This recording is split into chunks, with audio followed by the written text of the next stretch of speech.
Assalamualaikum warahmatullahi wabarakatuh. Kembali lagi di channel Jagat Misteri. Gimana kabarnya teman-teman semua? Semoga teman-teman semua dalam keadaan sehat selalu dan dilancarkan rezekinya. Kali ini saya akan membawakan kisah yang sangat mengerikan berjudul Santet Kiriman Haji Sutrisno. Seperti apakah ceritanya? Tanpa perlu lama lagi, mari kita masuk ke ceritanya. Namun sebelum itu, dukung channel ini dengan menekan tombol subscribe dan aktifkan lonceng notifikasinya agar tak ketinggalan cerita horor lainnya. Selamat mendengarkan. Malam itu pasar malam Sidomulyo penuh sesak oleh pengunjung. Lampu warna-warni menggantung di atas lapak, menyoroti debu jalanan yang berterbangan setiap kali angin lewat. Suara musik dangdut dari panggung hiburan bercampur dengan aroma sate, jagung bakar, dan nasi goreng. Sumiati berdiri di balik gerobak satenya, mengipasi bara arang yang menyala terang. Wajahnya basah oleh keringat, tapi senyum tetap ia pertahankan demi menarik pembeli. Sejak sore dagangannya laris. Antrian panjang membuatnya tidak sempat duduk sedetik pun. Namun, saat ia mulai menyiapkan pesanan berikutnya, tubuhnya mendadak terasa aneh. Rasa panas menjalar dari dada ke punggung, lalu disusul dingin seperti air es yang merembes ke tulang. Tangan Sumiati gemetar hebat, membuat tusukan sate di tangannya jatuh berserakan di tanah. Bumbu kacang yang sudah ia aduk dengan susah payah tumpah ke tanah becek bercampur abu arang. Beberapa pelanggan yang sedang menunggu spontan mundur dan saling pandang dengan raut jijik. Salah seorang ibu berkata pelan, "Aduh, nggak usah deh bu, nanti sakit perut." Kalimat itu membuat hati Sumiati terasa ditusuk. Ia memaksa tersenyum dan membungkuk, mencoba memunguti sate yang jatuh. Tapi tubuhnya terlalu lemah.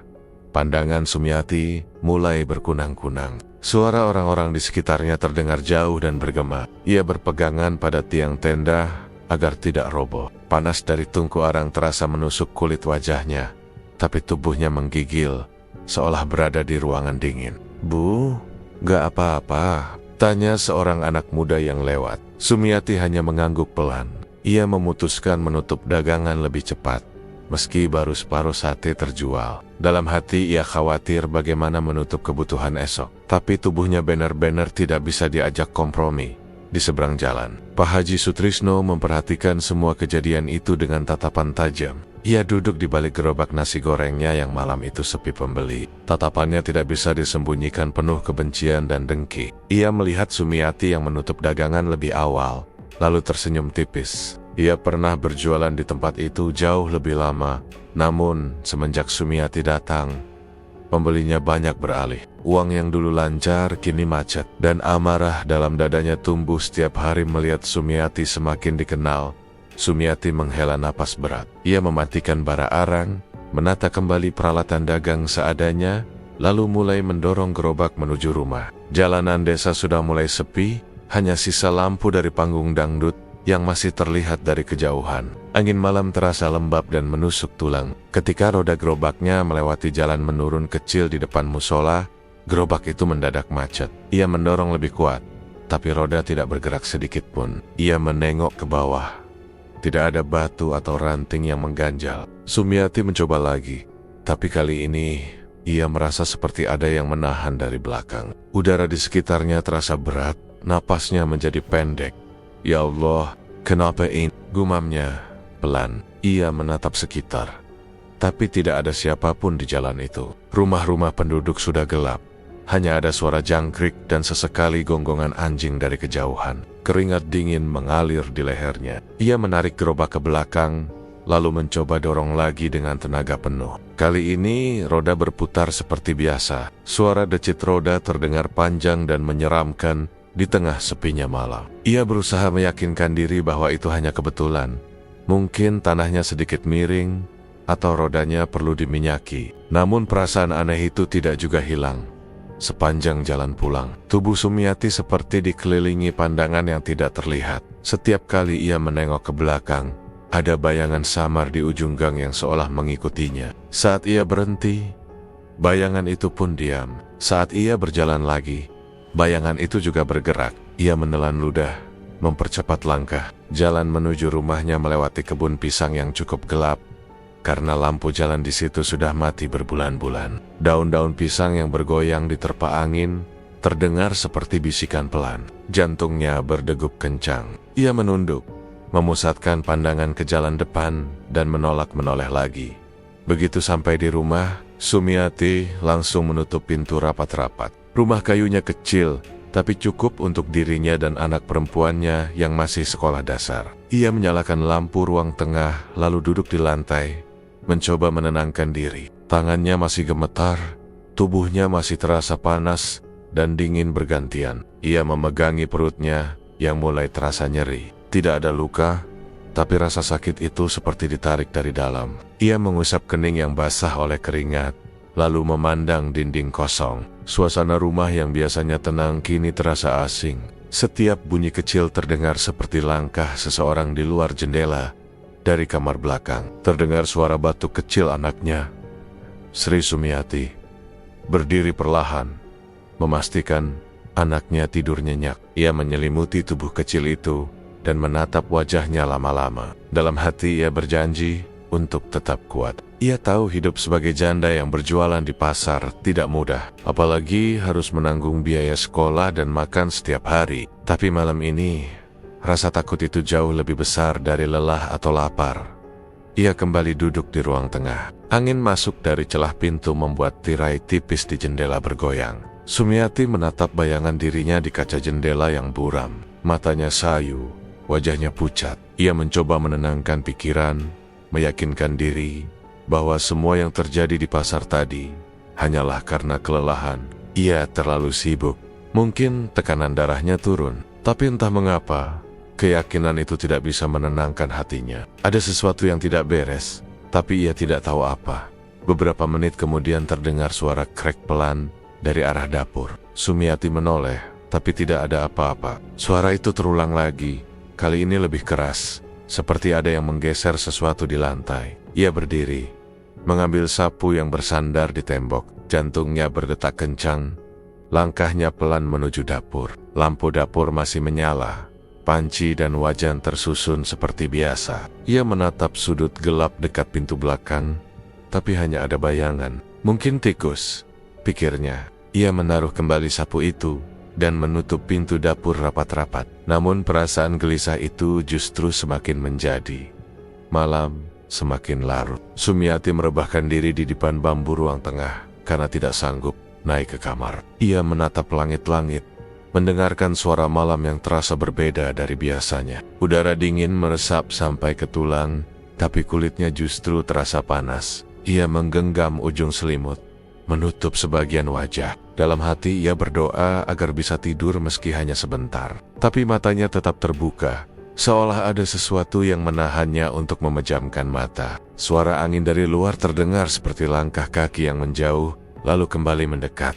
Ia memejamkan mata lebih kuat, mencoba menolak bayangan buruk yang terus muncul di kepala.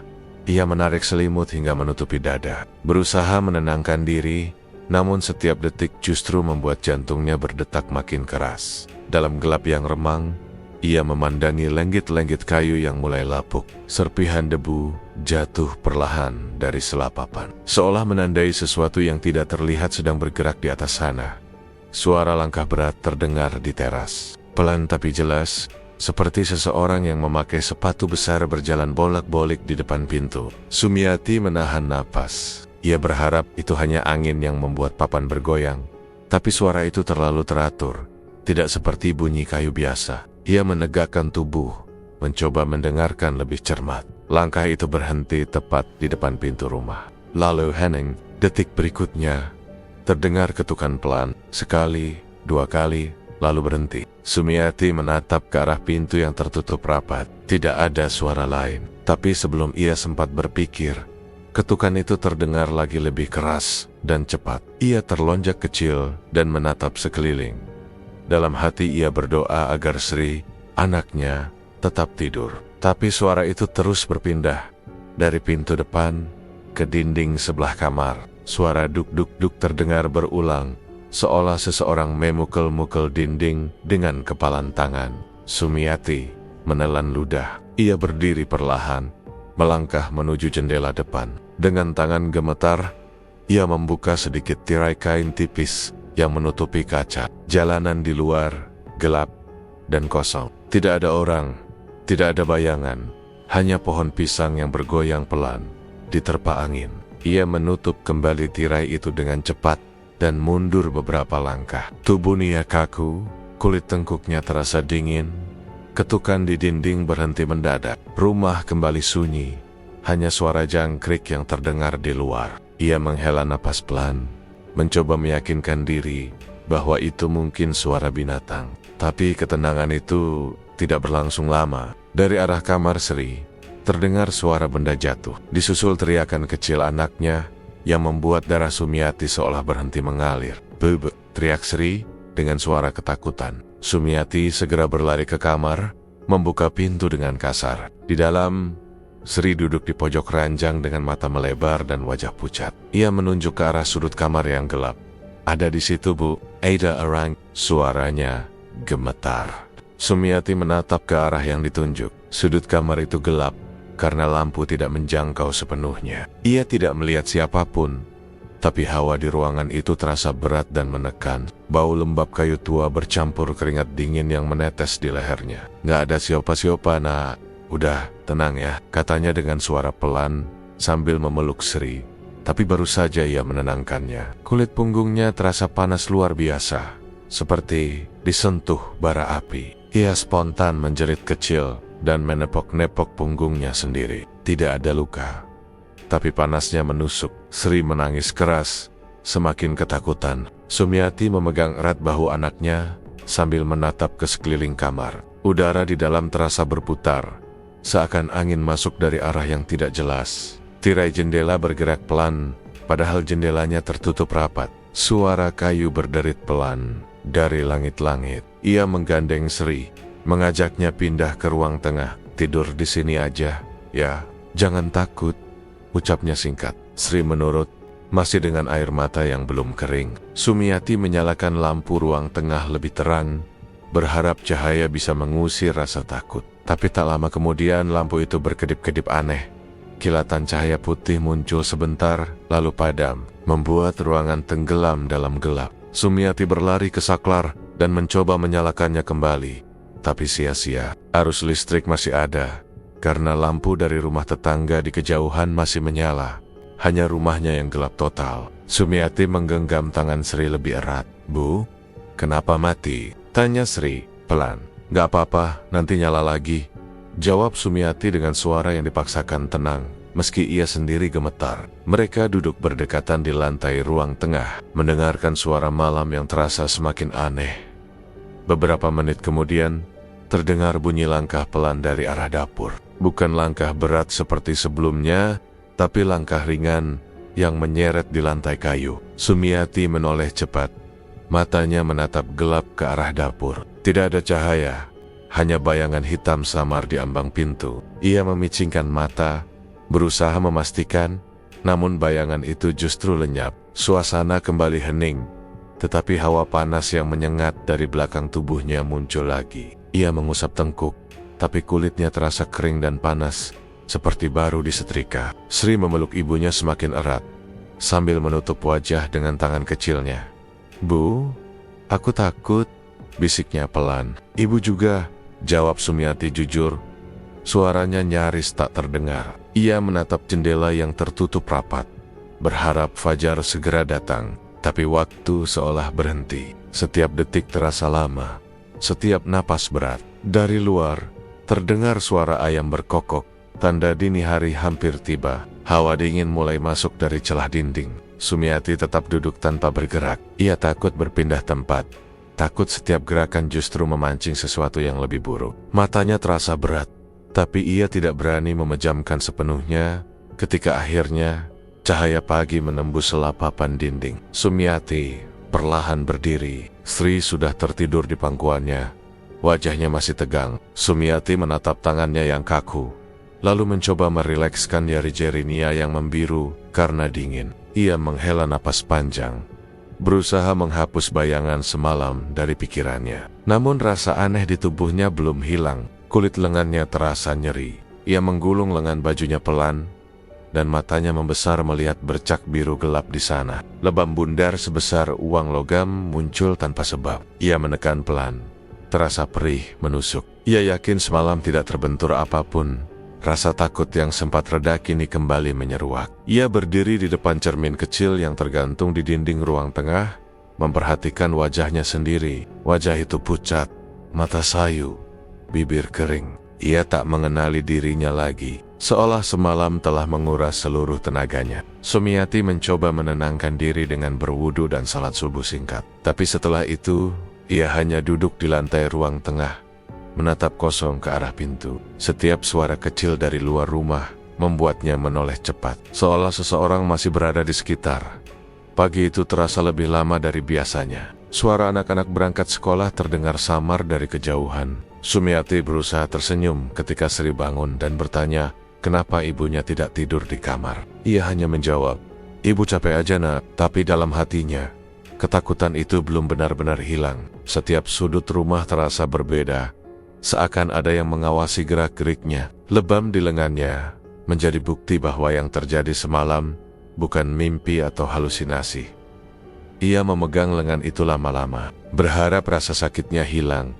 Sri sudah berangkat sekolah dengan wajah murung, sedangkan Sumiati masih sibuk menimbang-nimbang apakah ia sanggup berjualan lagi malam ini. Pikiran tentang kejadian aneh di rumah semalam belum juga hilang, tapi kebutuhan hidup membuatnya tak punya pilihan. Ia bangkit perlahan, menyiapkan tusukan sate yang sudah dibumbui sejak pagi, lalu menata arang di ember logam kecil. Dalam hati ia berdoa agar malam nanti berjalan lancar. Setidaknya tidak ada hal aneh yang mengganggu seperti sebelumnya.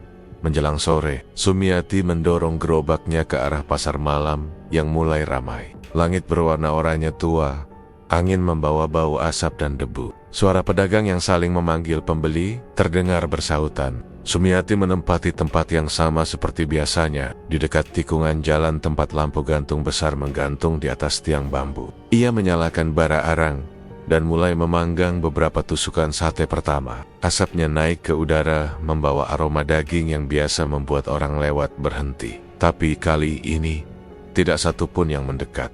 Ia mencoba memanggil pelanggan yang melintas. Namun, orang-orang hanya menoleh sekilas lalu berjalan terus. Di seberang jalan, gerobak nasi goreng Pak Haji Sutrisno tampak dikerumuni pembeli. Antrian panjang membuat suasana di sana tampak hidup. Panci besar bergemerincing, bau bawang goreng menyebar ke seluruh area. Sumiati terdium, matanya tak lepas dari kerumunan itu. Hatinya panas, bukan karena iri, tapi karena tak mengerti kenapa semua orang mendadak beralih. Pelanggan tetapnya yang biasa memesan 10 tusuk pun kini ikut berdiri di antrian nasi goreng.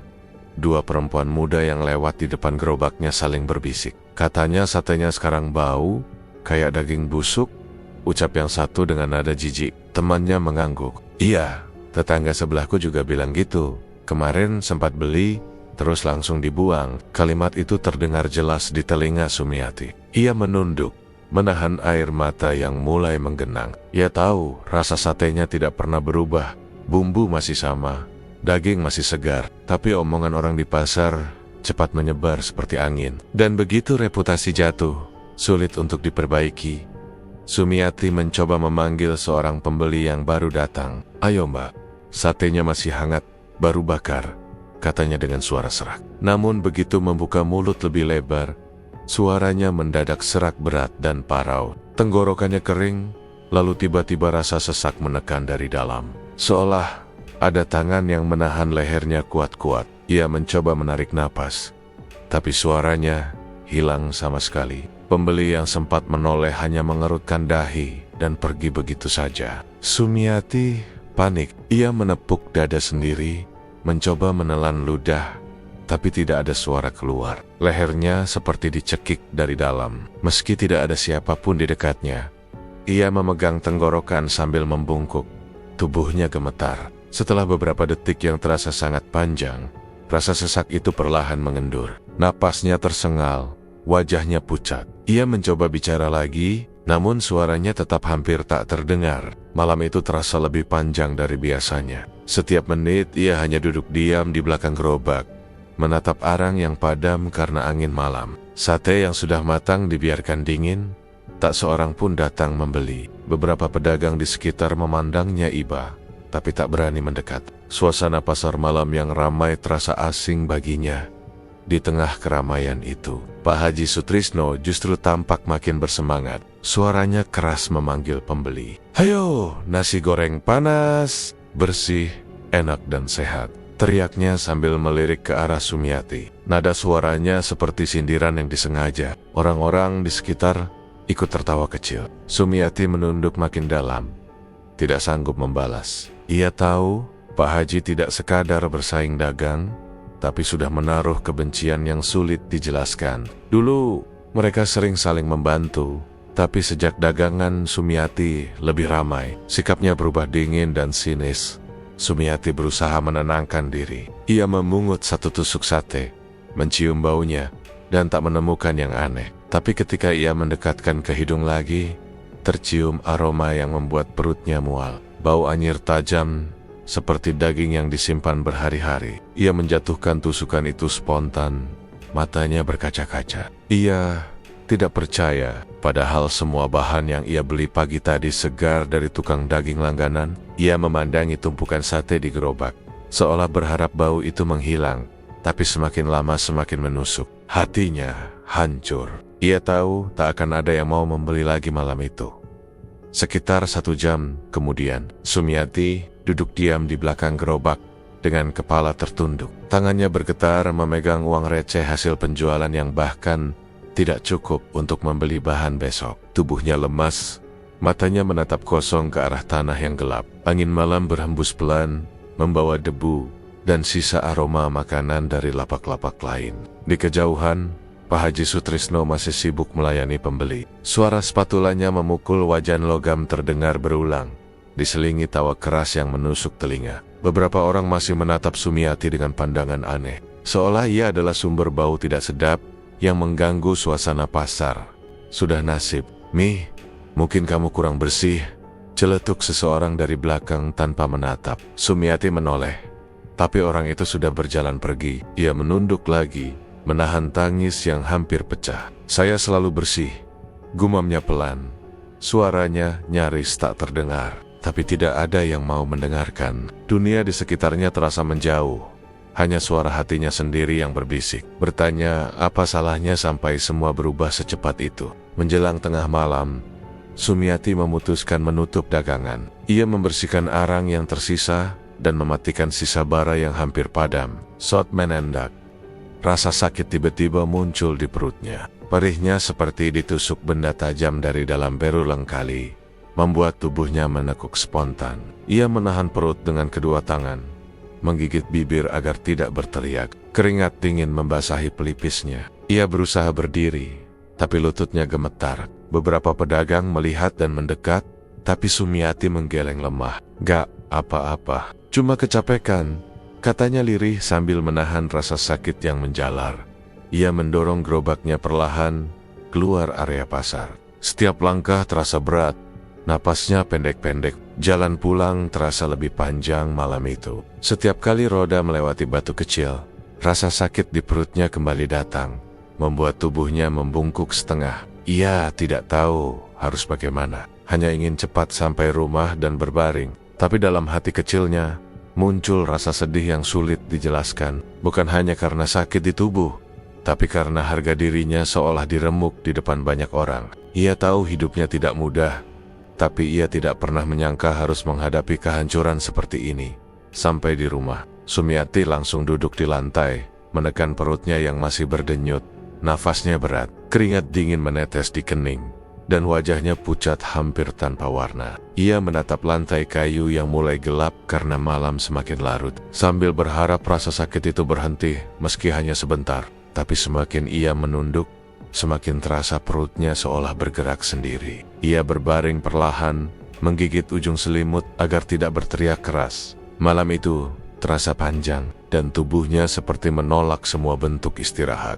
Pagi menjelang, dengan cahaya matahari yang masuk dari celah jendela, Sumiati baru tertidur sebentar ketika suara ketukan di pintu depan membuatnya terbangun. Ia berusaha bangkit, tapi tubuhnya kaku dan lemah. Di luar, suara Bu Nur Hayati terdengar jelas. Mi, kamu nggak jualan lagi? Dari kemarin nggak kelihatan, katanya sambil mengetuk pelan. Sumiati membuka pintu dengan langkah gontai. Wajahnya terlihat lebih pucat dari sebelumnya. Belum kuat, Bu. Badan rasanya aneh, jawabnya lirih. Bu Nurhayati menatap lekat wajah Sumiati, lalu menggeleng. Kamu ini nggak bisa dibiarkan begini. Mending ke Mbah Mulyadi aja sore nanti. Aku anterin, katanya tegas. Sumiati menunduk, ragu. Tapi melihat tatapan serius Bu Nurhayati, ia akhirnya mengangguk pelan. Menjelang sore, mereka berjalan bersama ke arah barat desa, menuju rumah Mbah Mulyadi yang berada di pinggir hutan kecil. Jalanan tanah itu sepi dan dikelilingi pohon bambu tinggi yang bergoyang pelan diterpa angin. Udara di sana lebih lembab, bau tanah basah bercampur dengan aroma daun kering. Sumiati berjalan pelan sambil sesekali menahan perutnya yang nyeri. Setiap langkah terasa seperti beban berat yang menekan punggung. Bu Nurhayati sesekali menatapnya, memastikan ia masih kuat melangkah. Setelah berjalan hampir 10 menit, mereka tiba di sebuah rumah tua beratap genteng hitam, berdinding papan tebal, dengan halaman yang dipenuhi pot bunga dan dupa yang masih mengepul. Mbah Mulyadi sudah menunggu di beranda, duduk di kursi bambu dengan mata setengah terpejam. Wajahnya keriput, tapi sorot matanya tajam.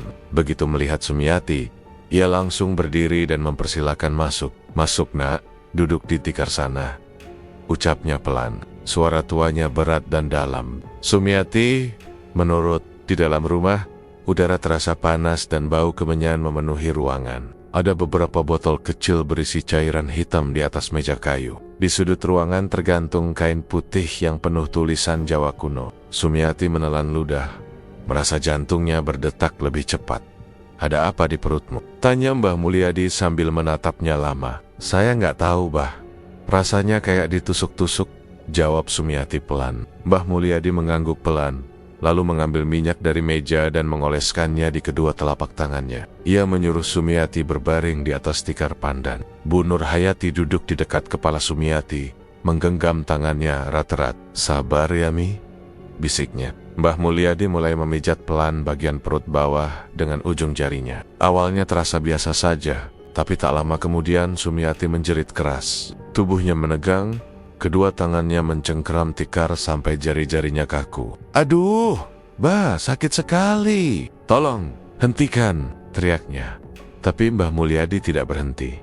Ia terus menekan perlahan, sambil menggumamkan sesuatu. Sumiati menggeliat, matanya nyaris terpejam karena rasa sakit yang luar biasa. Dari balik kulit perutnya, terasa ada benda kecil yang bergerak-gerak seperti seekor serangga. Ia memegang perutnya sendiri, tapi gerakan itu nyata, bukan halusinasi. Mbah Mulyadi menekan bagian itu lebih kuat, dan tiba-tiba darah hitam pekat keluar dari pori-porinya. Darah itu berbau amis, mengalir ke arah tikar. Bu Nurhayati menahan napas, menatap dengan mata membesar. Astagfirullah, Bah, itu apa? Tanyanya kaget. Mbah Mulyadi tidak menjawab. Ia mengambil kain putih kecil dan menekan bagian perut Sumiati perlahan.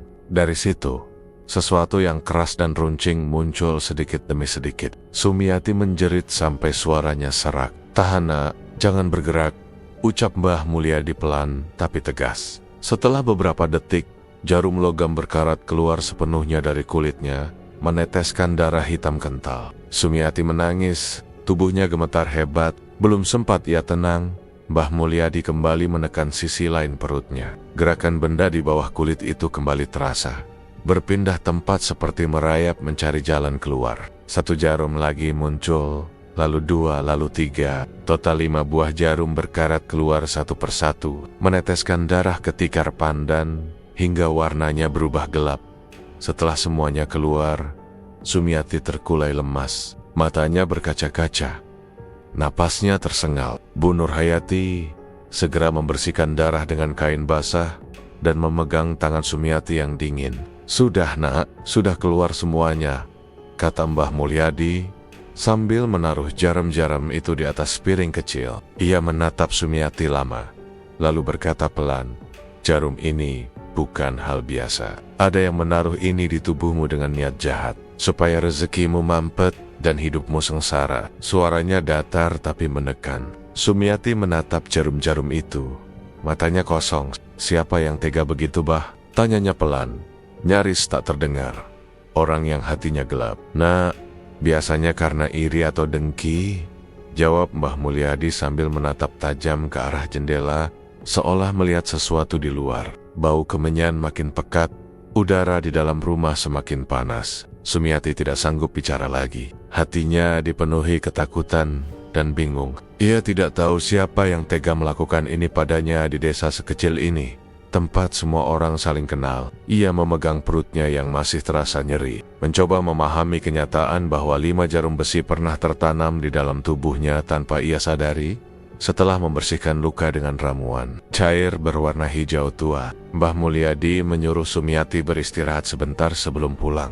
Bu Nur Hayati membantunya duduk sambil memberi air minum. Sumiati meneguk pelan, tapi tangannya masih gemetar. Mbah Mulyadi berdiri di dekat pintu, menatapnya sekali lagi sebelum berkata, "Hati-hati, Nak. Setelah ini, jaga diri. Orang yang berbuat jahat itu belum tentu berhenti." Sumiati hanya mengangguk, tidak berani bertanya lebih jauh. Suara Mbah Mulyadi terdengar dalam, seperti peringatan yang menancap di pikirannya. Sore berganti malam. Saat mereka keluar dari rumah itu, jalanan kembali sepi. Hanya suara angin yang lewat di antara pepohonan bambu. Sumiati berjalan pelan, menatap tanah dengan pikiran kosong. Tubuhnya lemah, tapi yang paling berat justru beban di dadanya. Bu Nur Hayati menuntunnya, memastikan ia tidak jatuh.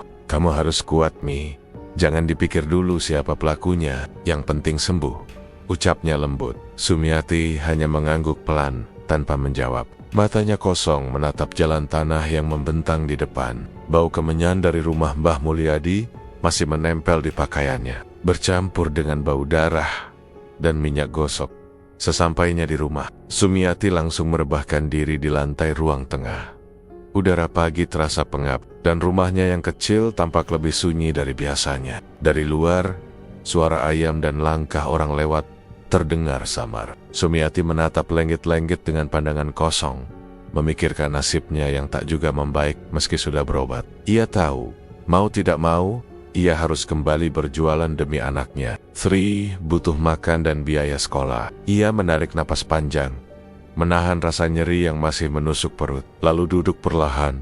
Siang menjelang, Sumiati mulai menyiapkan bahan dagangannya. Gerakannya pelan tapi pasti. Tusukan sate ia susun satu persatu dengan tangan gemetar. Ia tidak bicara banyak, hanya dia menatap daging yang hendak ia bakar malam nanti. Tatapan kosong itu sesekali berubah jadi pandangan khawatir. Sejak kejadian di rumah Mbah Mulyadi, Sumiati lebih sering termenung, seperti kehilangan sebagian semangat hidupnya. Tapi ketika Sri mendekat dan bertanya apakah ia akan berjualan malam ini, Sumiati hanya menjawab singkat, "Iya, Nak. Kalau ibu nggak jualan, nanti kita makan apa?" Suaranya pelan, tapi ada keteguhan yang ia paksakan. Sri mengangguk dan membantu mengisi botol bumbu tanpa bicara lagi. Menjelang malam, Sumiati mendorong gerobaknya ke pasar. Udara terasa lembab, langit mendung tanpa bintang, lampu-lampu jalan berkelap-kelip redup. Sesampainya di tempat biasa, Sumiati menatap peralatan jualannya dengan hati-hati. Ia mencoba tersenyum saat pelanggan lama lewat, tapi senyum itu kaku dan tak berbalas. Pandangan orang-orang masih sama seperti beberapa malam terakhir, penuh ragu dan bisik-bisik di belakangnya. Ia pura-pura tidak mendengar. Bara arang mulai menyala. Aroma sate sempat menyebar, tapi malam itu tidak berjalan seperti biasa. Dari awal, Sumiati merasa hawa di sekitarnya berat dan tidak nyaman saat mengipasi sate yang baru dibakar. Tiba-tiba, bara arang menyembur tinggi. Api meloncat dari tungku kecil, menjilat ke atas, hampir menyentuh wajahnya. Sumiati menjerit pelan dan mundur cepat. Suhu panas itu membuat pipinya perih. Beberapa pembeli yang sempat menunggu spontan mundur dengan teriakan panik. "Astagfirullah, apinya besar sekali," ujar seorang lelaki sambil menarik anaknya menjauh. Dalam hitungan detik, lapak Sumiati sudah sepi. Ia mematikan bara dengan air, tapi api itu baru padam setelah menyembur 2 kali lagi seolah disiram minyak. Napasnya terengah, jantungnya berdebar keras. Tangannya gemetar memegang kipas, sementara matanya menatap tungku yang kini hanya tersisa bara kecil. Tidak ada yang aneh di situ, tapi kejadian itu terasa tidak wajar. "Sumiati, berjongkok, berusaha membereskan arang yang berhamburan di tanah. Saat membuka laci uangnya untuk memeriksa apakah uang kecilnya masih ada, tangannya menyentuh sesuatu yang lembek. Ia menarik benda itu keluar, dan seketika tubuhnya membeku. Di tangannya ada bungkusan kain putih lusuh, kotor dan berdebu, dengan noda hitam di beberapa bagian. Kain itu diikat longgar dengan tali kecil dari serat bambu, bentuknya seperti potongan kain kafan. Hidungnya langsung mencium bau menyengat yang membuat perutnya mual. Bau busuk seperti bangkai hewan yang lama membusuk di tempat lembab. Ia refleks menjatuhkan bungkusan itu ke tanah. Beberapa pedagang di dekatnya langsung menoleh. Astaga, apa itu, Mi? Tanya salah seorang perempuan yang berjualan jagung rebus. Saya nggak tahu, Bu, jawab Sumiati lirih sambil mundur satu langkah. Ia menutup hidung dengan tangan. Bau busuk itu makin kuat, menyebar ke seluruh sisi lapaknya. Orang-orang yang lewat langsung menutup hidung dan mempercepat langkah. Bang, dari lapaknya Sumiati, seru seorang pemuda sambil menutup muka dengan kain. Beberapa pedagang marah karena pengunjung mereka ikut pergi. Mi, kalau bau kayak gini terus, pindah aja deh. Gak kuat saya jualan di sini, ujar pedagang sebelahnya dengan nada kesal. Sumiati hanya diam. Ia tak punya tenaga untuk membantah. Ia memungut bungkusan kain itu dengan tangan gemetar. Ketika diangkat, ada sesuatu yang keras di dalamnya. Bentuknya kecil, seperti tulang atau potongan kayu. Sumiati menatap benda itu lama-lama, tanpa tahu harus apa. Ia ingin membuangnya, tapi kakinya kaku. Ia merasa kalau membuang begitu saja, justru akan menambah masalah. Pandangannya kabur, kepala terasa ringan. Ia duduk pelan di belakang gerobak, menggenggam bungkusan itu erat sambil menunduk. Kenapa semua ini terjadi padaku? Bisiknya dengan suara serak. Tidak ada jawaban. Hanya angin malam yang berhembus membawa bau amis yang tak mau hilang. Beberapa pelanggan yang masih penasaran mendekat dari jauh, tapi tak satu pun berani bicara. Di antara mereka terdengar bisik-bisik pelan. Katanya, dia pelihara pesugihan, ucap seorang pria tua sambil menatap ke arah Sumiati. Iya, mungkin tumbalnya belum cukup, timpal yang lain setengah berbisik. Kalimat-kalimat itu menusuk hati Sumiati lebih dalam daripada sakit di tubuhnya. Ia menunduk makin dalam, menahan air mata yang mulai mengalir. Ia tidak punya kekuatan untuk menjelaskan apapun. Semuanya sudah terlanjur buruk. Nama baik yang ia bangun bertahan-tahan, kini hancur hanya karena hal yang tidak bisa ia jelaskan. Bu, Nurhayati datang tergesa dari arah barat pasar. Wajahnya cemas begitu melihat kerumunan di sekitar gerobak sate. Ada apa ini? Tanya. Pedagang jagung menjawab cepat. Lapaknya Sumiati bau busuk, Bu.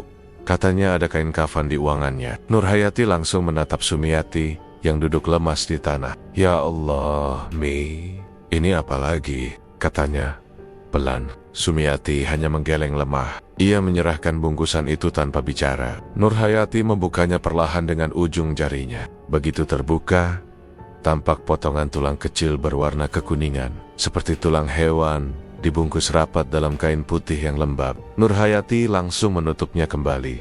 Wajahnya tegang. Buang ini jauh-jauh. Ini bukan hal baik, katanya singkat sambil menatap sekeliling. Memastikan tak ada orang lain yang mendengar, Sumiati menurut. Ia membungkus lagi benda itu dan memasukkannya ke kantong plastik. Saya nggak tahu siapa yang naruh, Bu, katanya pelan. Saya percaya kamu nggak mungkin, jawab Nurhayati. Tapi suaranya terdengar ragu, karena pandangan orang-orang di sekitar mereka tajam dan mencurigakan. Malam itu, suasana pasar berubah menjadi tegang. Beberapa pedagang memilih menutup lapak lebih awal. Sumiati tetap duduk di tempatnya, tak sanggup berdiri. Arang di tungkunya sudah mati.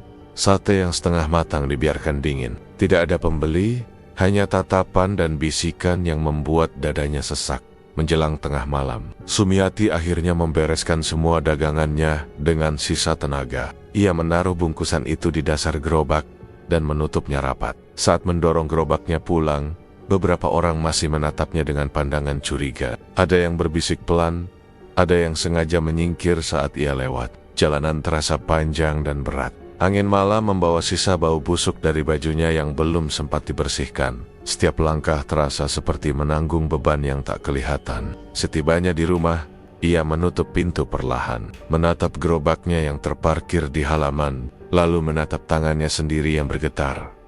Setiap kali ia memejamkan mata, bau busuk dari malam itu seolah muncul lagi, membuat perutnya mual. Ia menutup wajah dengan kedua telapak tangan, lalu menarik napas panjang. "Kenapa semuanya begini?"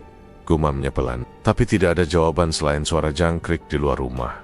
Pagi datang dengan cahaya pucat. Sumiati duduk di depan pintu sambil mengelus dada yang sesak. Sri keluar dari kamar dengan wajah cemas. "Bu, nggak jualan dulu aja? Ibu masih sakit," katanya lembut. Sumiati tersenyum samar. "Kalau nggak jualan, kita nggak makan, Nak," jawabnya. Ia berusaha terdengar tenang, padahal tubuhnya masih lemas. Setelah sarapan seadanya, ia mulai menyiapkan tusukan sate seperti biasa. Gerakannya lambat, tapi matanya menunjukkan tekad. Ia merasa harus tetap kuat, meski dalam hati ketakutan terus menggerogoti. Ia tahu, kalau menyerah, hidup mereka makin berat.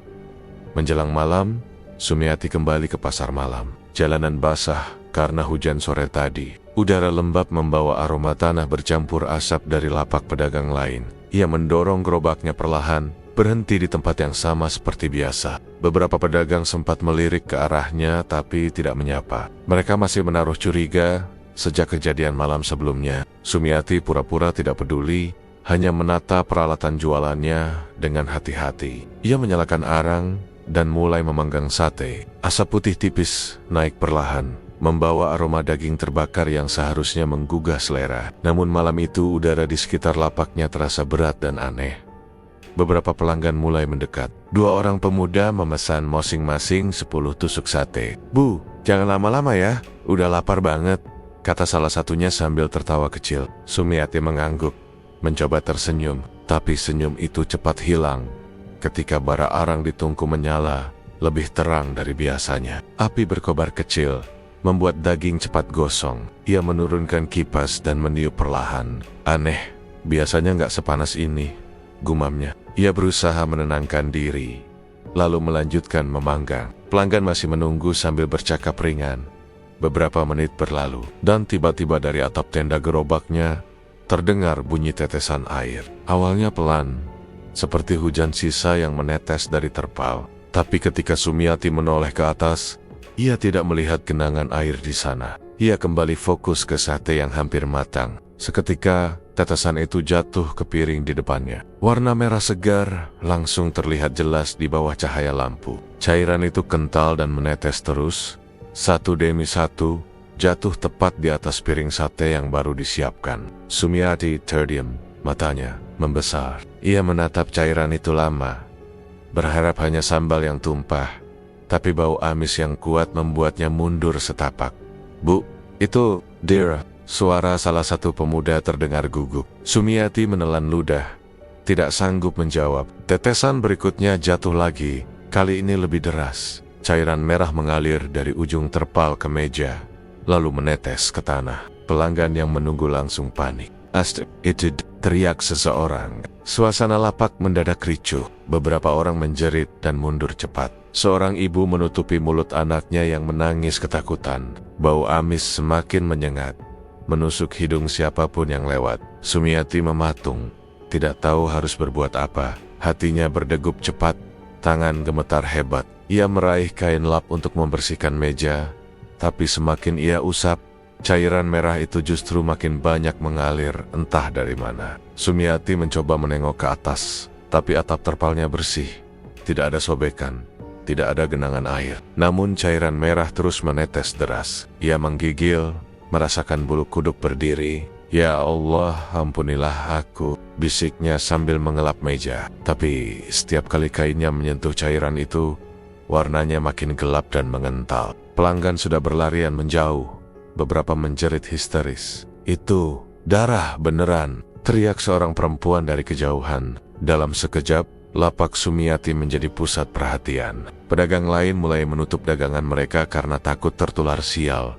Dari seberang jalan, Pak Haji Sutrisno terlihat berdiri di balik gerobaknya yang ramai pembeli. Ia menatap ke arah lapak Sumiati sambil tersenyum tipis. Tatapan matanya tajam, tapi wajahnya tenang. Saat pelanggan bertanya kenapa ramai-ramai di sana, ia menjawab ringan, "Gak heran, dari dulu dagangannya itu banyak anehnya. Kalimatnya diucapkan dengan nada rendah, tapi cukup keras untuk terdengar oleh beberapa orang. Beberapa pembeli di sekitarnya tertawa kecil, seolah ikut menikmati kejatuhan Sumiati. Di tengah kerumunan, Bu Nurhayati datang tergesa dengan langkah tergopoh. "Mi, astagfirullah, ini apa lagi?" katanya cemas sambil mendekati lapak yang sudah kotor oleh cairan merah. Sumiati menatapnya dengan mata kosong. "Saya nggak tahu, Bu. Tadi tiba-tiba aja menetes dari atas. Suaranya lirih, nyaris tak terdengar." Nurhayati menatap atap terpal, lalu ke meja. Bau amis menusuk hidungnya, membuat ia menutup mulut dengan tangan. "Mi, minggir dulu, nanti kena," katanya sambil melangkah hati-hati. Namun baru 2 langkah, kakinya terpeleset cairan yang licin itu. Tubuhnya jatuh keras ke tanah, menimbulkan suara cukup keras. "Aduh, kaki saya!" Jared. Beberapa orang berlari membantu, tapi suasana semakin kacau. Ada yang mencoba menenangkan, ada yang justru menuduh. "Lihat kan, tempat ini angker. Mungkin dia memang pelihara makhluk." Sumiati mendekat dan mencoba membantu Bu Nurhayati berdiri, tapi tenaganya nyaris habis. "Sabar, Bu, saya bantu," katanya terbata. Nurhayati meringis, menahan sakit di kakinya yang terkilir. Beberapa warga menariknya menjauh dari lapak. Sementara itu, cairan merah masih menetes deras dari atap gerobak, seolah tidak akan berhenti. Sumiati berusaha menutupnya dengan kain, tapi kain itu justru basah penuh dan menetes lagi ke tanah. Matanya berair, napasnya semakin berat. Orang-orang mulai mundur, tak ada yang berani mendekat. Lapak yang dulu ramai, kini berubah menjadi pemandangan mengerikan di tengah pasar malam. Bau amis bercampur asap arang yang masih menyala, membuat udara semakin sesak. Sumiati merasa kepalanya berputar. Suara orang-orang di sekelilingnya mulai terdengar jauh dan bergema. Pandangannya kabur, tubuhnya lemah. Ia memegang tepi gerobak untuk menahan diri agar tidak jatuh, tapi lututnya tak sanggup menahan berat tubuh. "Bu, pegangan!" teriak seseorang, tapi terlambat. Sumiati ambruk ke tanah dengan tubuh miring. Tangannya masih menempel di sisi gerobak yang basah darah. Pandangannya gelap, napasnya tercekat. Suara teriakan dan langkah kaki orang-orang semakin jauh. Hanya bau amis itu yang masih menempel di hidungnya, hingga akhirnya semuanya hilang. Kerumunan orang mulai berdatangan. Ada yang menatap dengan rasa iba, tapi lebih banyak yang bergidik ngeri. Seorang pemuda menutup hidung sambil berbisik, "Dia kena kutukan, pasti itu." Beberapa lainnya mengangguk. Tak ada satupun yang berani mendekat. Hanya Bu Nurhayati yang masih duduk di tanah dengan kaki terkilir, memaksa diri untuk tetap dekat, meski tubuhnya gemetar. "Tolong, tolong bawa dia ke puskesmas," katanya dengan suara serak. Akhirnya beberapa warga laki-laki membantu mengangkat tubuh Sumiati ke atas gerobak, lalu mendorongnya menuju puskesmas desa yang berjarak sekitar 2 kilometer dari pasar. Perjalanan malam itu sunyi dan berat. Jalan desa yang sepi hanya diterangi lampu jalan yang jarang dan redup. Suara roda gerobak berderit pelan di antara langkah tergesa warga. Sri, yang mendapat kabar dari tetangga, berlari menyusul dengan wajah panik. "Bu, ibu kenapa?" teriaknya sambil menangis. Bu Nurhayati mencoba menenangkan. "Ibumu pingsan aja, Nah. Nggak apa-apa.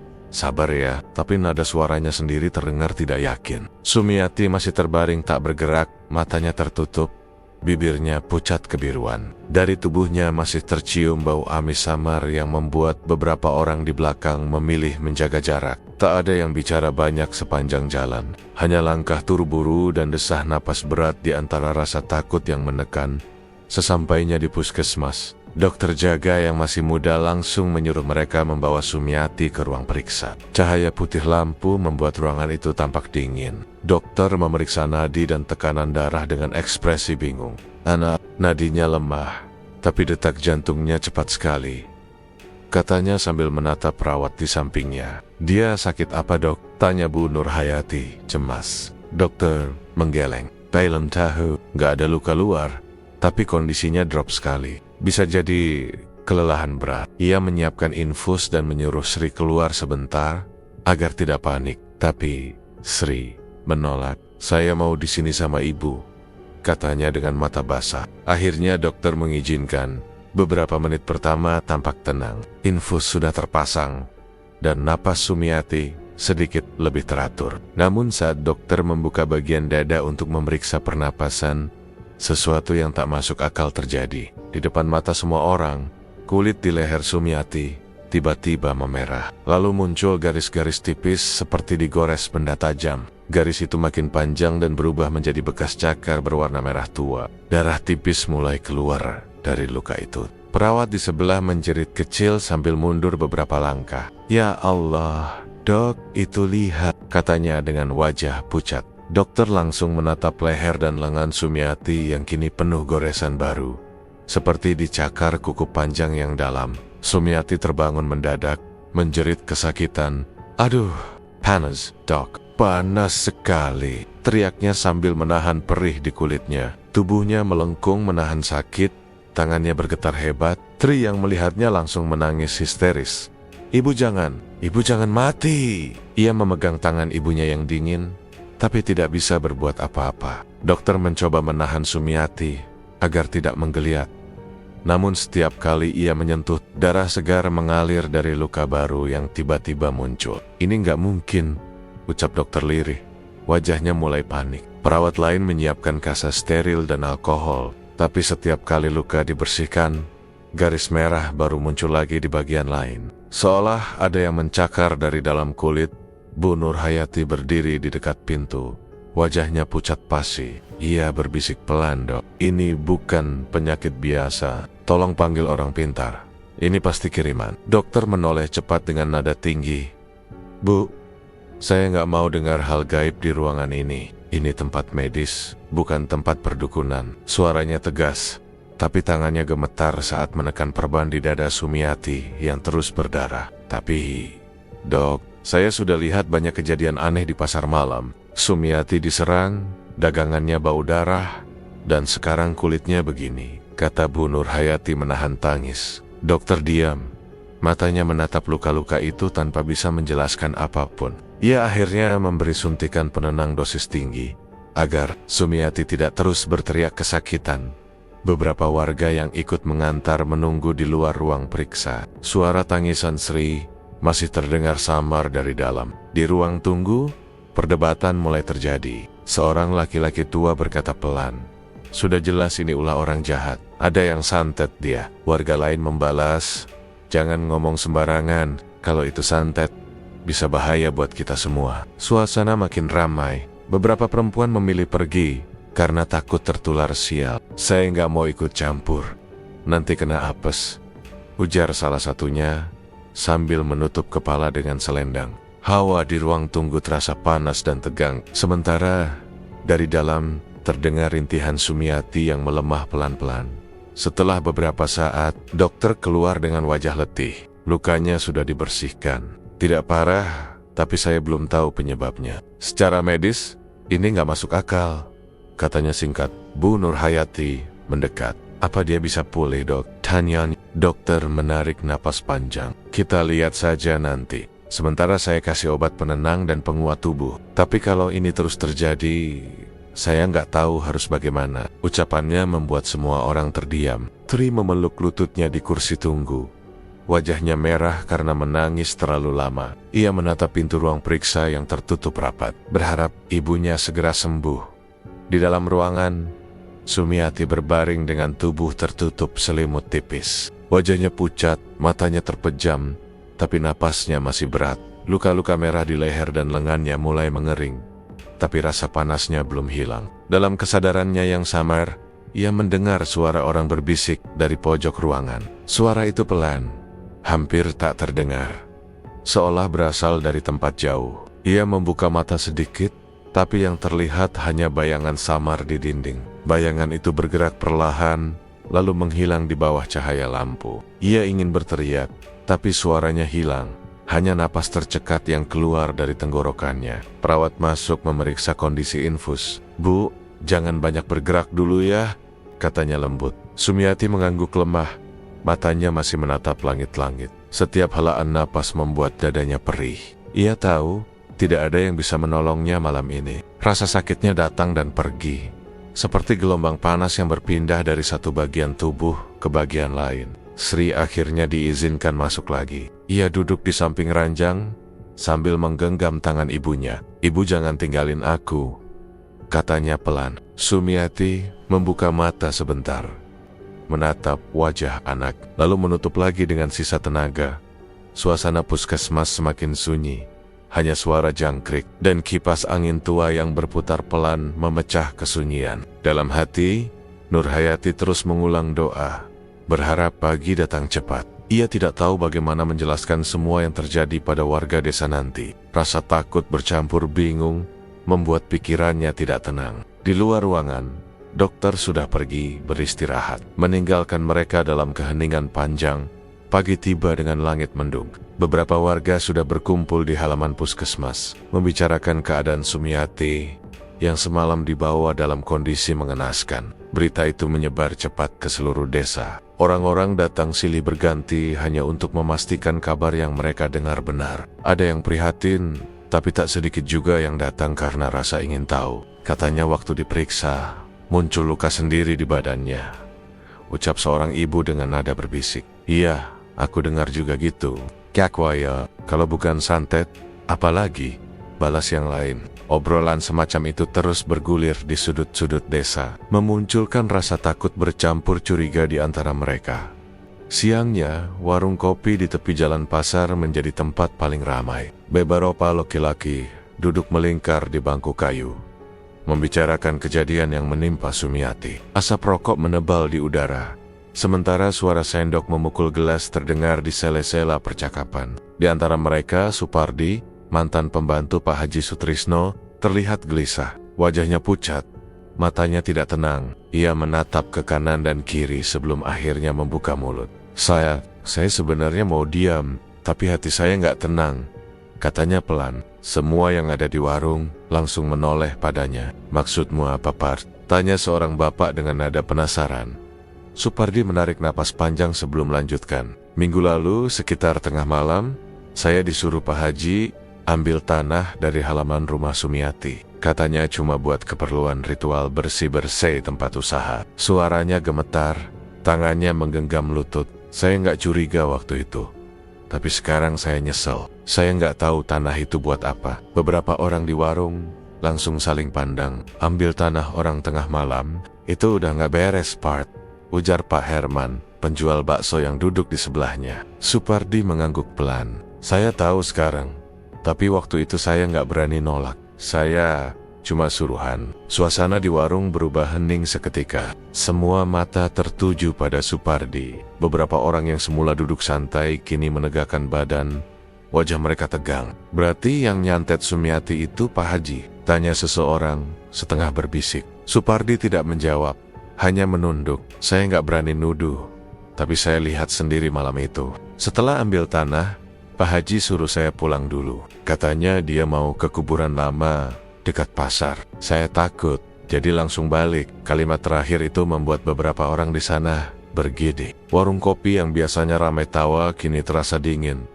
Pak Herman yang sedari tadi diam, akhirnya ikut bicara. "Saya juga mau ngomong. Tadi malam, waktu pasar bubar, saya lihat Pak Haji jalan sendirian ke arah kuburan, bawa bungkusan. Saya pikir dia mau buang sampah, tapi pas saya lewat lagi, saya lihat ada asap kecil keluar dari sana, kayak orang bakar dupa atau kemenyan." Semua yang mendengar saling pandang dengan wajah pucat. Tidak ada yang bicara selama beberapa detik. Lalu suara dari pojok ruangan memecah keheningan. "Kalau semua ini benar, berarti yang nyakitin Sumiati itu memang dia," ucap seorang pemuda dengan nada marah. Perdebatan pun mulai pecah. Beberapa orang mendesak agar malam ini juga mereka mendatangi rumah Pak Haji Sutrisno. "Kita nggak bisa diam. Kalau dibiarkan, bisa ada korban lain," kata pemuda itu dengan nada tinggi. Tapi yang lebih tua berusaha menenangkan. "Kita nggak boleh sembarangan. Kalau salah tuduh, bisa kacau satu kampung." Suara-suara itu saling tumpang tindih. Ada yang percaya ini murni perbuatan manusia. Ada yang yakin ini ulah makhluk halus. Warung kopi yang semula tempat berkumpul santai berubah jadi tempat perdebatan keras. Supardi sendiri hanya diam di kursinya. Wajahnya semakin pucat. Ia menyesal telah ikut dalam perintah majikannya tanpa tahu tujuan sebenarnya. Menjelang sore, kabar dari warung itu menyebar ke seluruh desa. Orang-orang mulai gelisah. Banyak yang membicarakan Pak Haji Sutrisno dengan nada takut sekaligus benci. Beberapa pemuda berkumpul di pos ronda, membahas langkah yang harus diambil. Kalau dia memang berbuat jahat, harus kita hentikan, kata Darto, ketua pemuda desa. Tapi kita juga harus hati-hati, balas salah satu warga yang lebih tua. Ketegangan meningkat, dan suasana desa terasa tidak seperti biasanya. Anak-anak dilarang keluar rumah. Ibu-ibu menutup jendela lebih awal, dan udara sore terasa berat menekan dada setiap orang yang melangkah. Saat malam tiba, beberapa warga yang tinggal di sekitar rumah Pak Haji Sutrisno mulai memperhatikan hal aneh. Dari kejauhan terlihat cahaya kecil di belakang rumahnya, seperti api yang menyala. Asap tipis naik perlahan ke udara. Bau hangus samar tercium terbawa angin. Dua orang warga, Pak Roni dan Arman, yang kebetulan lewat, berhenti di ujung gang untuk mengintip. Mereka melihat Pak Haji berdiri di halaman belakang dengan pakaian hitam, memegang wadah logam yang mengeluarkan asap. Dia bakar. Apa tuh? Bisik Arman. Gak tahu, tapi baunya aneh, kayak rambut kebakar, jawab Pak Roni pelan. Keduanya langsung saling pandang dengan wajah cemas. Mereka segera berlari ke pos ronda dan melapor pada Darto. Tak butuh waktu lama, beberapa pemuda desa dikumpulkan. Wajah mereka penuh kemarahan. Kalau benar dia yang nyakitin Sumiati, malam ini kita selesaikan, ujar salah satu dari mereka dengan suara keras. Namun kepala dusun yang ikut datang mencoba menahan. Kita jangan main hakim sendiri, biar aku dulu yang bicara baik-baik. Tapi semangat anak muda sudah tak bisa dibendung. Mereka merasa sudah cukup menahan diri selama ini. Semua rasa takut dan marah menumpuk sejak malam-malam penuh kejadian aneh itu. Udara malam terasa panas, meski angin berhembus pelan. Di langit hanya ada bulan setengah, sinarnya redup menembus awan tipis. Suara langkah kaki warga terdengar semakin banyak di jalan tanah menuju rumah Pak Haji Sutrisno. Mereka membawa obor, kayu, dan beberapa hanya menggenggam batu. Supardi berjalan paling belakang, menunduk dalam diam, wajahnya tegang. Bu Nur Hayati, yang mendapat kabar tentang kerumunan itu datang terburu-buru sambil memanggil. Jangan gegabah. Jangan bikin masalah baru, teriak. Tapi tak ada yang mendengar. Emosi sudah menguasai suasana dari keohan. Terlihat jelas kobaran kecil di halaman belakang rumah Pak Haji masih menyala. Bau hangus tercium samar, bercampur dengan angin malam yang lembab. Darto berdiri paling depan dengan wajah tegang. Di belakangnya, puluhan warga membawa obor dan kayu. Suasana hening sejenak, hanya suara dedaunan kering yang bergesekan. Tak ada yang berbicara, tapi pandangan mereka sama penuh amarah dan rasa ingin tahu. Ketika api di halaman belakang rumah itu kembali menyala lebih besar, Darto langsung memberi isyarat dengan tangannya. Kita masuk sekarang, katanya pelan tapi tegas.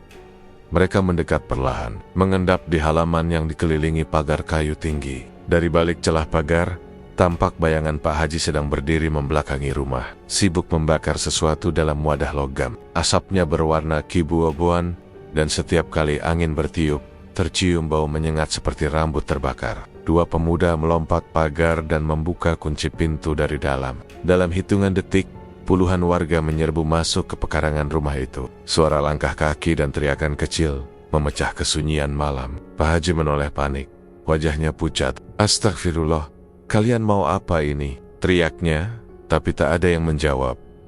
Beberapa warga langsung berlari ke arah dapur dan ruang belakang, memastikan tidak ada jalan keluar. Pak Haji mencoba kabur lewat pintu belakang, tapi Darto sudah menunggunya di sana. Mau kemana, Haji? Suaranya datar, tapi tajam. Pak Haji terdiam, lalu mencoba memutar badan. Dua pemuda langsung menangkap lengannya dari belakang dan mendorongnya ke tengah halaman. Saya nggak salah apa-apa, teriaknya sambil berusaha melepaskan diri. Tapi amarah warga sudah tak bisa dibendung. Seseorang menendang kakinya, membuat tubuhnya jatuh tersungkur di tanah. Beberapa tangan langsung menarik bajunya, mendorongnya masuk ke dalam rumah. Di luar, istri Pak Haji menangis keras, mencoba menghentikan mereka. Tolong jangan kasar, suami saya nggak jahat, suaranya parau di tengah teriakan warga. Begitu pintu rumah dibuka, bau menyengat langsung menyeruak. Udara di dalam lembab dan panas. Ruangan itu remang karena hanya satu lampu yang menyala di langit-langit. Warga masuk berdesakan. Dinding rumah dipenuhi bingkai ayat dan foto keluarga. Tapi suasananya tidak seperti rumah biasa. Di pojok ruangan, ada meja kecil dengan wadah dupa, beberapa botol kaca, dan kain putih yang sudah menguning. Bau kemenyan bercampur bau terbakar memenuhi ruangan sempit itu. Seorang warga berteriak, "Lihat tuh, apa itu di lantai?" Semua mata langsung tertuju pada satu sudut gelap di balik pintu kamar. Di sana, tampak boneka kain lusuh seukuran lengan manusia tergeletak di lantai. Tubuh boneka itu penuh dengan tusukan jarum panjang. Di sebelahnya tergeletak foto Sumiati yang sudah rusak. Sebagian wajahnya disobek dan bagian matanya dicoret tinta merah. Beberapa titik di foto itu masih basah seperti baru saja diteteskan cairan. Warga yang melihat langsung bergidik ngeri. "Ya Allah," ucap seorang ibu sambil menutup mulut. "Ini kerjaan apa, Haji?" bentak Darto sambil menunjuk ke arah boneka itu. Pak Haji yang masih ditahan di tengah ruangan menunduk. Keringat mengalir di pelipisnya. Bukan saya yang bikin," katanya tergagap. Namun warga tak percaya. Dua pemuda menariknya lebih dekat ke meja kecil di pojok kamar. Di atas meja, terdapat mangkuk tanah liat berisi cairan hitam pekat dan rambut manusia yang melingkar di dalamnya. Di sebelahnya ada piring kecil berisi abu, tulang kecil, dan sisa dupa yang masih mengepulkan asap. "Masih mau bohong?" teriak salah satu warga sambil menendang kaki meja hingga benda-benda di atasnya berserakan. Istri Pak Haji menjerit histeris dan berlari ke arah suaminya, berusaha menutupi tubuhnya dengan kedua tangan. "Pak Haji, kalian salah paham," katanya sambil menangis keras. Tapi warga sudah kehilangan kesabaran. Darto berusaha menahan amarah warga yang mulai beringas. "Cukup! Jangan pukul dulu!" Kita dengar pengakuannya. Suaranya lantang, berusaha menguasai situasi. Beberapa pemuda mundur sedikit, tapi masih menatap tajam ke arah Pak Haji. Lelaki tua itu terduduk di lantai. Wajahnya memar, napasnya berat. Ia memandang boneka di lantai itu dengan mata kosong lalu menandok. Saya nggak bisa bohong lagi," katanya lirih. Suasana langsung hening. Semua orang menatapnya. Saya cuma pengen dagangan saya ramai lagi. Saya iri sama Sumiati. Dagangannya makin laris, pelanggan saya makin sepi. Saya salah. Saya minta ampun." Suaranya parau, hampir seperti bisikan. Beberapa warga saling pandang dengan ekspresi campur antara marah dan kaget. "Jadi benar kamu yang bikin semua ini?" tanya Darto, pelan tapi tajam. Pak Haji mengangguk perlahan. Air mata menetes di pipinya. "Saya bayar orang pintar dari desa seberang. Katanya cuma buat ngusir rezeki orang lain, biar balik ke saya. Tapi saya nggak tahu bakal separah ini." Istrinya menjerit lagi dan memeluk suaminya kuat-kuat. "Kamu tega, Ji. Kamu tega sekali." Tangisnya pecah. Di antara kerumunan yang mulai gaduh, suara teriakan warga kembali naik. "Bakar aja rumahnya!" teriak seseorang dari belakang. "Jangan biarkan dia tenang." Darto langsung berdiri di tengah kerumunan, mencoba mengendalikan keadaan. "Jangan bodoh, kita semua bisa masuk penjara kalau nekat," katanya keras. Tapi ucapan itu tidak langsung menenangkan. Beberapa warga sudah menendang perabot rumah, melempar botol dan kursi. Asap dari dupa yang terjatuh membuat udara makin pengap. Kepala desa dan 2 orang polisi desa datang tergesa, berusaha menenangkan situasi. "Semua berhenti dulu. Jangan main hakim sendiri," teriak kepala desa dengan suara berat. Ia menatap satu persatu wajah warga yang sudah memerah karena amarah. Polisi desa berdiri di pintu, menghalangi siapapun yang mencoba keluar masuk. Kepala desa menatap Pak Haji lama-lama. "Kamu sadar apa yang kamu lakukan?" Suaranya pelan tapi dingin. Pak Haji menunduk dalam diam, lalu menjawab lirih, "Saya sudah khilaf. Saya siap tanggung akibatnya." Kepala desa menghela napas panjang, lalu memberi isyarat pada polisi desa untuk mengamankannya. Namun warga belum puas. "Dia harus dihukum malam ini juga," teriak seseorang dari luar rumah. Suasana makin tegang. Istri Pak Haji menjerit histeris saat suaminya ditarik keluar oleh petugas. "Jangan bawa dia! Tolong! Jangan!" Tapi tak ada yang menghiraukan. Kepala desa akhirnya berdiri di depan pintu rumah, menatap warga yang berkerumun dengan wajah marah. "Cukup! Semua pulang! Kalau rumah ini dibakar, kalian semua yang saya laporkan," katanya keras. Suaranya tegas, membuat sebagian warga mundur pelan-pelan. Perlahan, kerumunan mulai berkurang, meski beberapa masih bergumam dengan wajah kesal. Darto membantu mengeluarkan boneka kain dan barang-barang aneh dari rumah itu untuk dijadikan bukti. Api kecil yang tadi dibakar Pak Haji di halaman belakang kini padam, menyisakan bau gosong yang menusuk hidung. Malam semakin larut, hanya istri Pak Haji yang masih duduk di tangga teras, menangis tanpa suara, memandangi suaminya yang dibawa pergi dengan wajah lebam dan langkah gontai. Malam itu, desa Sidomulyo benar-benar kembali sepi. Tapi ketenangannya terasa aneh seperti tenang setelah badai yang menghancurkan segalanya. Beberapa hari berlalu, hidup di desa mulai kembali berjalan seperti biasa. Tapi semua orang tahu, luka kejadian malam itu belum benar-benar sembuh. Warga masih sering membicarakannya di warung kopi, di sawah, bahkan di pasar. Mereka tidak lagi membela atau membenci, hanya berbicara dengan nada pelan, seolah takut menyebut nama seseorang yang baru saja jatuh karena perbuatannya sendiri. "Gerobak Pak Haji terbakar semalam," kata seorang lelaki di warung dengan nada datar. Kalimat itu disambut dengan keheningan. "Kebakar gimana?" tanya yang lain setengah berbisik. "Gak, ditinggal bentar, pas balik udah jadi arang semua." Semua yang mendengar hanya saling pandang. Tak ada yang berani menafsirkan lebih jauh. Pagi itu, di pasar malam Sidomulyo, yang kini sepi karena baru dibuka kembali setelah insiden beberapa hari lalu, sisa-sisa gerobak nasi goreng milik Pak Haji Sutrisno masih bisa dilihat di pojok utara. Hanya rangka besi hitam yang tersisa. Sebagian roda meleleh dan bau hangusnya masih kuat. Orang-orang yang lewat memilih menghindar, bahkan anak-anak dilarang bermain di dekatnya. "Katanya kebakar sendiri," ucap seorang ibu sambil menunduk. "Iya, padahal nggak ada kompor nyala," timpal yang lain. Satu dua orang berani mendekat, hanya untuk memastikan kabar itu benar. Tapi begitu melihat bentuk gerobak yang hangus total tanpa bekas api di sekitar, mereka cepat-cepat menjauh lagi.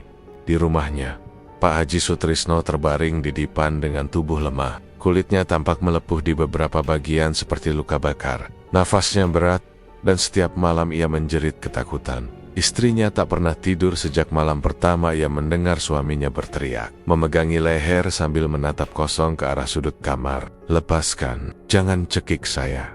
Tolong," begitu katanya setiap kali tersentak dari tidur. Tak ada siapapun yang berani datang menjenguk. Bahkan keluarga jauh pun enggan mendekat. Orang-orang mengatakan ia dihantui oleh bayangan perbuatannya sendiri. Istrinya hanya bisa menangis, menenangkan suaminya dengan air putih dan doa, tapi tidak ada yang berubah. Luka di kulitnya makin parah, sementara matanya makin kosong.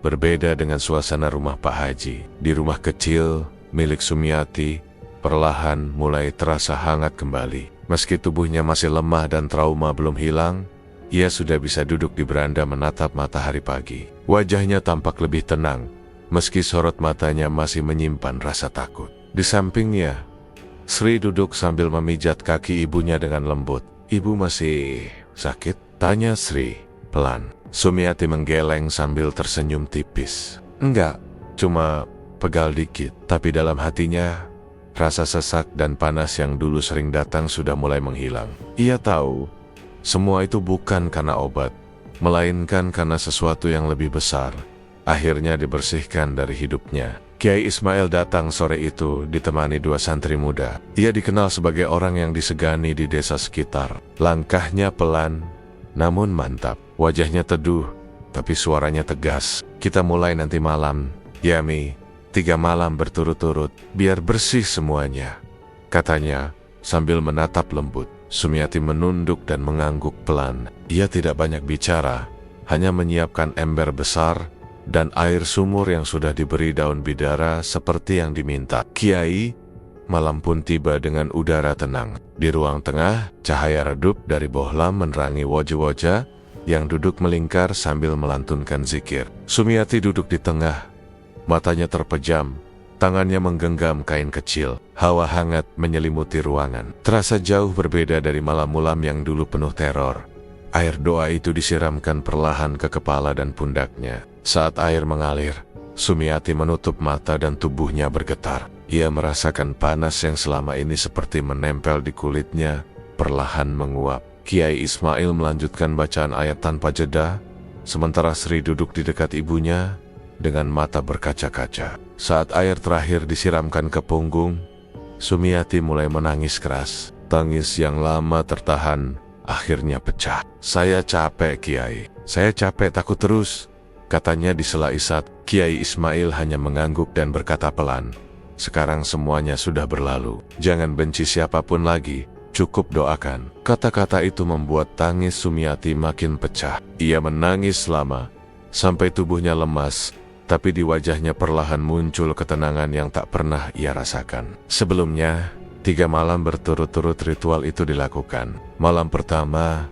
Sumiati menangis tanpa henti. Malam kedua, tubuhnya terasa ringan, tapi jantungnya masih berdebar setiap kali mendengar suara angin. Malam ketiga, ia bisa tertidur nyenyak untuk pertama kalinya setelah sekian lama. Saat terbangun keesokan paginya, matahari menembus celah jendela dan menyinari wajahnya. Ia mengusap air mata sisa tidur dan tersenyum kecil. "Terima kasih ya Allah," bisiknya pelan. Di luar Rama, suara ayam jantan terdengar bersaut-sautan. Hari itu terasa seperti hari baru bagi hidupnya.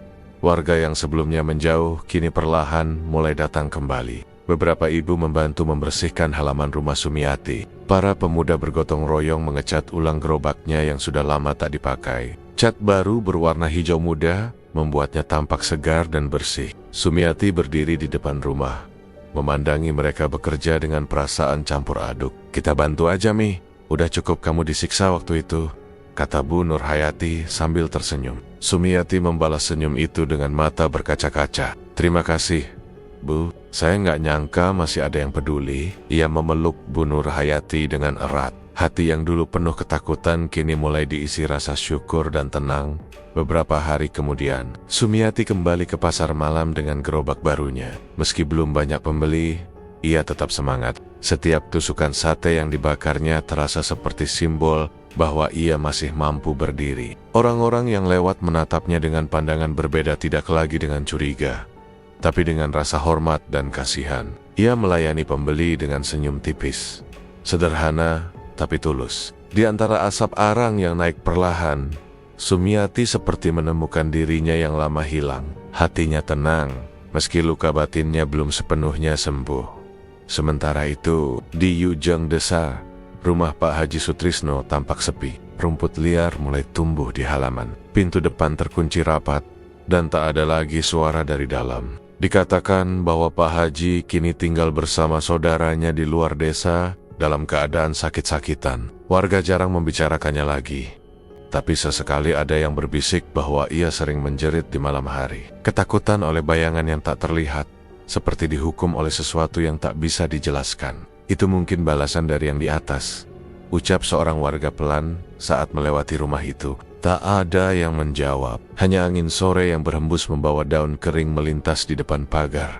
Sore terakhir di pasar malam, Sumiati duduk di bangku kecil sambil menghitung uang hasil jualan. Tidak banyak, tapi cukup untuk esok hari. Ia menatap gerobaknya yang bersih dan berbau kayu baru. Di wajahnya ada senyum kecil, senyum orang yang sudah melalui banyak penderitaan, tapi masih memilih bertahan. Dari keyohan, angin berhembus lembut membawa bau sate yang terbakar sempurna. Hatinya terasa ringan, seolah semua yang membebaninya selama ini telah hilang bersama asap yang naik ke langit malam. Ia menatap ke arah pasar yang mulai sepi, menarik napas panjang, lalu menunduk dengan rasa syukur yang sederhana namun penuh makna. Malam itu, untuk pertama kalinya dalam waktu yang lama, Sumiati benar-benar merasa damai. Cerita pun selesai. Terima kasih sudah mendengarkan cerita ini hingga akhir. Bagi kalian yang baru bergabung, alangkah baiknya untuk tekan tombol subscribe dan aktifkan lonceng notifikasinya agar tak ketinggalan cerita lainnya dari Jagat Misteri. Pamit undur diri, sampai bertemu di cerita berikutnya. Saya akhiri, wassalamualaikum warahmatullahi wabarakatuh.